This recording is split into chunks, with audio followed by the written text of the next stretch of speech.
Eurovisión. Qué momentos tan maravillosos pasamos a su lado. En compañía o disfrutando de nuestra soledad, arropados con una mantita y un bol gigante de palomitas viendo nuestros programas o series favoritos. Ella nos ha visto llorar, reír, enfadarnos, aprender, dormirnos, porque ¿quién no se ha dormido alguna vez viendo la tele? Pero sobre todo, lo que ha conseguido la tele es entretenernos a todos. Evidentemente, la presencia cada vez mayor de las plataformas de video bajo demanda entre los hábitos de consumo de contenidos de los espectadores está afectando las estrategias de las grandes empresas, y esto ha terminado en una batalla. Pero, ¿ya las plataformas digitales pueden considerarse ganadoras? Made Pope, the internet was full of images of the two of us side by side. It was either me and the Pope or High Sparrow and the Pope, which led to a lot of speculation that maybe I was in fact the Pope and it was my latest role. So there was a kind of inevitability to it. En el barrio Arroyito estamos en esta oportunidad, calle Avellaneda y José Ingenieros, y la verdad sorprende, pero para bien. Estamos contentos cómo se está cumpliendo aquí en el barrio la cuarentena. Miren, es casi imposible ver gente en la calle. Eso sí nos ha sorprendido aquí, un barrio populoso, un barrio que tiene algunos comercios ya por la propia Boulevard Avellaneda. Aquí en el supermercado, ya en ese supermercado que queda enfrente donde estamos nosotros, nos expresaron que las compras se hicieron temprano. La verdad es que tenemos el récord de cuarentena del mundo. Digamos. Con la nueva extensión, cuando vos mirás los países a nivel internacional, el país que más cuarentena, más tiempo de cuarentena tuvo, inclusive superando a China, es la Argentina. Entonces, unas medidas que al principio eran muy buenas, que tienen que ver con lo sanitario y con prevenir y demás, hoy te llevan a una situación que hay mucha gente muy preocupada. Pensá que el último dato de empresas pequeñas y medianas de nuestro país dice que al menos 63.000 empresas dicen que van a cerrar en los próximos 2 meses porque no les da, sobre un universo de 600.000.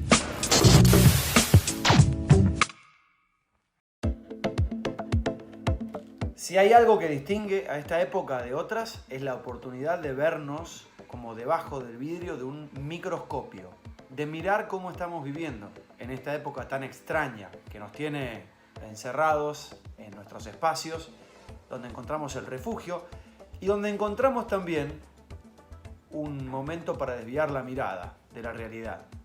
Y ahí es donde entran en juego las ficciones, entran en juego los relatos, las historias que nos atraen, que son universales en la gran mayoría y que nos ayudan a enfocarnos como especie en el tránsito por los vínculos, en el tránsito por las costumbres, por las historias que no son propias, pero con las que nos sentimos identificados. El relato de mi vida es el relato de lo que vivo y además es el relato de lo que transito cuando intento distraerme. De esto se compone la vida, de los relatos propios y ajenos. ¿Y dónde se producen esos encuentros? ¿Dónde nos podemos sentir cómodos? ¿Dónde a través de lo que miramos se nos despiertan incomodidades? ¿Y cómo están armados esos relatos? ¿Y qué intentan mostrarnos? ¿Qué historias nos cuentan? ¿Desde dónde nosotros buscamos identificarnos? ¿O desde dónde nosotros buscamos repensarnos? A veces es solo distraernos, es solo mirar hacia un costado, hasta que todo pase. Pero también hay un porqué en lo que miramos. Y hoy te lo vamos a contar.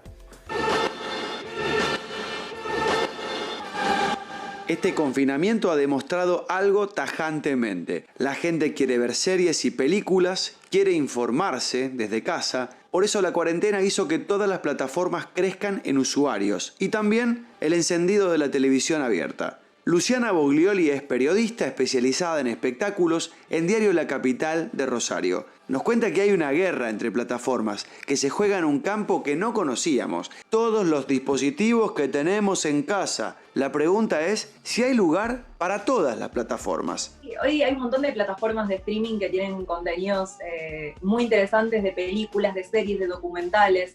Hay muchas plataformas súper populares, como ya las conocemos, como la de Netflix, la de HBO, la de Flow, YouTube, que obviamente que todo el mundo la usa, DirecTV, hay muchísimas, ¿no? Que ofrecen un montón de producciones de muchísima calidad. y que hoy la gente a raíz de la cuarentena las está consumiendo muchísimo más. Estamos viendo un montón de informes de estas plataformas que dicen que con el tiempo de cuarentena, que la gente está encerrada en su casa, hubo un crecimiento exponencial del consumo, como por ejemplo en Flow. Bueno, el último informe de Flow dice que subió el 19% la cantidad de suscriptores que están viendo las ficciones de ahí. En Netflix más o menos es parecido, se sumaron 16 millones de suscriptores en estos últimos 2 o 3 meses, más o menos. Y después, bueno, tenemos otras plataformas, por ejemplo YouTube, que subió el 15% también la cantidad de consumo ahí dentro de la plataforma, y un montón más, como por ejemplo Amazon, que también, o sea, no hay datos oficiales de números, pero bueno, sabemos que creció un montón el consumo en Amazon, y también en Disney Plus, que bueno, es una de las nuevas que se están sumando en esta larga lista de plataformas de streaming, que sumió 50 millones de suscriptores en los últimos 5 meses. Es súper nueva, todavía no llegó a Argentina, pero bueno, es la que más creció en este último tiempo.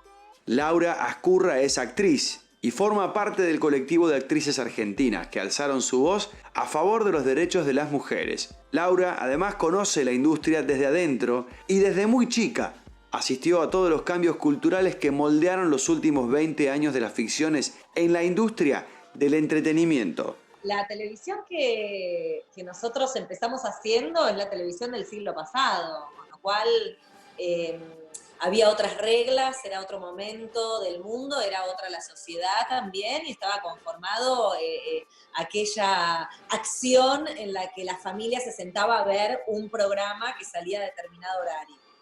En aquel momento no existía el minuto a minuto, por ejemplo, entonces no estaba tan exigida este exitismo que hay en este presente, porque no se te vaya al espectador, ¿no? O sea, seguir manteniendo la atención del espectador que está del otro lado. La realidad es que la televisión de aire, hoy por hoy, está en su agonía absoluta, ¿no? Las plataformas on demand y todo lo que es on streaming, digamos, está proponiendo un montón de material de muchísima calidad, en donde cada espectador puede verlo en el momento en el que tiene ganas, en el que puede, en el que no está laburando, en el que no está con la familia. Y aparte de esto, o sea, sucede que varios integrantes de la familia quizás están en varias pantallas viendo diferentes cosas, ¿no? Bueno, este es el siglo XXI. Estamos en esa. Las plataformas digitales directamente están produciendo series para las plataformas, digamos, no es como antes, que primero se pasaban en la tele abierta y después iban a las plataformas. Como por ejemplo fue el caso, bueno, de Netflix, que estuvo haciendo un montón de ficciones como la de Tevez, que es la historia de su vida. Estuvimos viendo Casi Feliz, que se estrenó ahora en cuarentena y que bueno, fue la más vista de la plataforma y bueno, cautivó un montón de gente. ¿Cuáles son las características, digamos, de estas ficciones que están hechas especialmente para plataformas de streaming?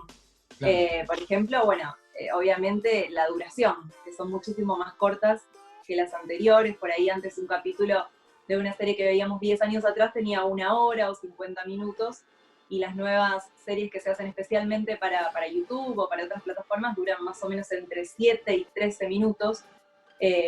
También se estuvieron haciendo acá a nivel local, hay chicos que hicieron series web en esta época de cuarentena, y que bueno, también se pueden ver en YouTube y que duran más o menos, como muchos, 5 minutos, 7, bueno, no más que eso, para atrapar al consumidor, porque viste que hoy todo es muy, muy fugaz, viste, todo muy rápido y la gente se aburre mucho más rápidamente.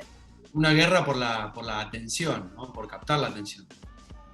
Totalmente. Sí, hay una guerra total y bueno, tiene que tener muchos condimentos para atrapar a la gente, porque hay muchas ofertas actualmente, entonces tiene que tener muchos condimentos. Los actores tienen que ser buenos, el guión tiene que ser súper atrapante, tiene que ser original, y la particularidad que tienen los argentinos es que nos gusta muchísimo el melodrama. O sea, los últimos informes muestran eso, ¿no? Que los argentinos elegimos como la telenovela 2.0.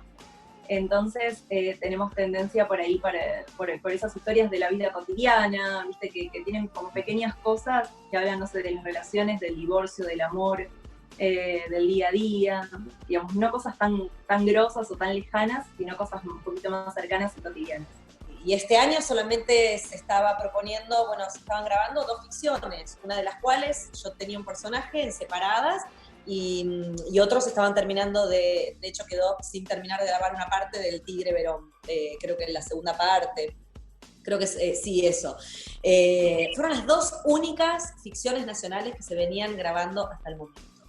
Entonces, sí, podemos decir que hay una crisis, como toda esta crisis económica global, antes de la pandemia, solamente la pandemia llegó para profundizar aún más toda esa carencia y esa problemática, pero también en nuestra industria audiovisual nos vimos damnificados y sí, está detenido.